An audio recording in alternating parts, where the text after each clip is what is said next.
ಸಂಧ್ಯಾ theatre ದುರಂತ ಪ್ರಕರಣಕ್ಕೆ ಸಂಬಂಧಿಸಿದಂತೆ ನಟ ಅಲ್ಲು ಅರ್ಜುನ್ ಅವರನ್ನ ಚಿಕ್ಕಡಪಲ್ಲಿ ಪೊಲೀಸರು ಬಂಧಿಸಿದ್ದಾರೆ. ಕೆಲ ದಿನಗಳ ಹಿಂದೆ ಪುಷ್ಪ 2 ಸಿನಿಮಾ ಬಿಡುಗಡೆ ವೇಳೆ ಅಲ್ಲು ಅರ್ಜುನ್ ಸಂಧ್ಯಾ ಥಿಯೇಟರ್ಗೆ ಭೇಟಿ ನೀಡಿದ್ರು.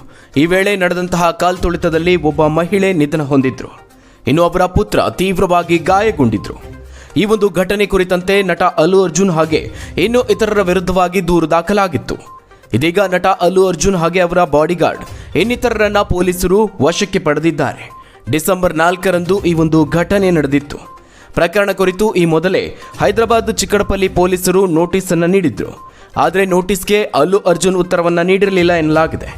ಆದರೆ ಅಲ್ಲು ಅರ್ಜುನ್ ಪ್ರಕರಣವನ್ನ ರದ್ದು ಮಾಡುವಂತೆ ತೆಲಂಗಾಣ ಹೈಕೋರ್ಟ್ಗೆ ಮನವಿಯನ್ನ ಸಲ್ಲಿಸಿದ್ರು.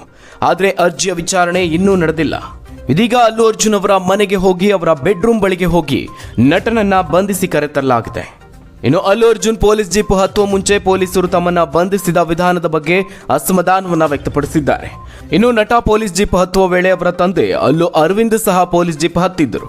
ಆದರೆ ಪೊಲೀಸರು ಅವರನ್ನ ಕೆಳಗಿಳಿಸಿ ಕೇವಲ ಅಲ್ಲು ಅರ್ಜುನ್ ಅವರನ್ನ ಮಾತ್ರವೇ ಬಂಧಿಸಿ ಕರೆದೊಯ್ದಿದ್ದಾರೆ.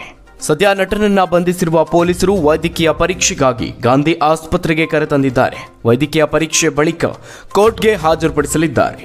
ಡಿಸೆಂಬರ್ 4ರಂದು ರಾತ್ರಿ 9:40 ಸುಮಾರಿಗೆ ಪುಷ್ಪ 2 ಪ್ರೀಮಿಯರ್ಗಾಗಿ ಥಿಯೇಟರ್ನಲ್ಲಿ ದೊಡ್ಡ ಸಂಖ್ಯೆಯ ಜನರು ಜಮಾಯಿಸಿದ್ರು. ಥಿಯೇಟರ್ ಆಡಳಿತವು ಸಾಕಷ್ಟು ಭದ್ರತಾ ವ್ಯವಸ್ಥೆಗಳನ್ನು ಮಾಡಲು ಅಥವಾ ಚಲನಚಿತ್ರದ ಕೆಲವು ಪ್ರಮುಖ ನಟರ ಯೋಜಿತ ಪ್ರದರ್ಶನದ ಬಗ್ಗೆ ಸಾರ್ವಜನಿಕರಿಗೆ ತಿಳಿಸಲು ವಿಫಲವಾಗಿತ್ತು. ಇದು ಅವ್ಯವಸ್ಥೆಗೆ ಕಾರಣವಾಯಿತು. ಸರಿಸುಮಾರು ರಾತ್ರಿ 9:30ಕ್ಕೆ ನಟ ತಮ್ಮ ವೈಯಕ್ತಿಕ ಭದ್ರತಾ ತಂಡದೊಂದಿಗೆ ಥಿಯೇಟರ್ಗೆ ಆಗಮಿಸಿದರು. ಅವರನ್ನ ನೋಡೋದಕ್ಕೆ ಜನರು ಉತ್ಸುಕರಾಗಿದ್ರು. ಕೆಳಗಿನ ಬಾಲ್ಕನಿ ಪ್ರದೇಶಕ್ಕೆ ಪ್ರವೇಶಿಸಲು ಅವರ ಭದ್ರತಾ ತಂಡವು ಗುಂಪನ್ನು ತಳ್ಳಿತ್ತು. ನಂತರದ ಅವಾಂತರದಲ್ಲಿ ರೇವತಿ ಮತ್ತು ಆಕೆಯ ಮಗ ಶ್ರೀತೇಜ್ ಸಿಲುಕಿ ಉಸಿರುಗಟ್ಟಿದ್ರು. ಅವರನ್ನ ಆಸ್ಪತ್ರೆಗೆ ಸಾಗಿಸಲಾಯಿತು. ಅಲ್ಲಿ ರೇವತಿ ಮೃತಪಟ್ಟಿದ್ದಾರೆ ಅಂತ ಘೋಷಿಸಲಾಗಿದೆ. ಆದರೆ ಶ್ರೀತೇಜ್ ನಗರದ ಆಸ್ಪತ್ರೆಯಲ್ಲಿ ಚಿಕಿತ್ಸೆಯನ್ನ ಪಡೆಯುತ್ತಿದ್ದಾರೆ. ಇನ್ನು ನಟನ ಬೆಡ್ರೂಮ್ಗೆ ನುಗ್ಗಿ ಪೊಲೀಸರು ಬಂಧಿಸಿದ್ದಾರೆ ಅಂತ ಹೇಳಲಾಗಿತ್ತು. ಈ ಬೆನ್ನಲ್ಲೇ ವಿಡಿಯೋ ಒಂದು ವೈರಲ್ ಆಗಿದೆ. ಈ ವಿಡಿಯೋದಲ್ಲಿ ಪೊಲೀಸರು ತಮ್ಮನ್ನ ಬಂಧಿಸಿದ ರೀತಿಗೆ ನಟ ಅಸಮಾಧಾನ ಹೊರಹಾಕಿದ್ದಾರೆ ಎನ್ನಲಾಗಿದೆ. ಪೊಲೀಸರಿಗೆ ಸಹಕರಿಸಲು ಸಿದ್ಧನಿರುವಾಗ ಬೆಡ್ರೂಮ್ಗೆ ನುಗ್ಗುವಂತಹ ಅವಶ್ಯಕತೆ ಏನಿತ್ತು? ನಾನು ಬೆಡ್ರೂಮ್ನಲ್ಲಿ ಬಟ್ಟೆ ಬದಲಾಯಿಸ್ತಾ ಇದ್ದೆ. ಹೊರಗಡೆ ಬಂದು ಕರೆದಿದ್ರೆ ನಾನೇ ಬರ್ತಿದ್ದೆ.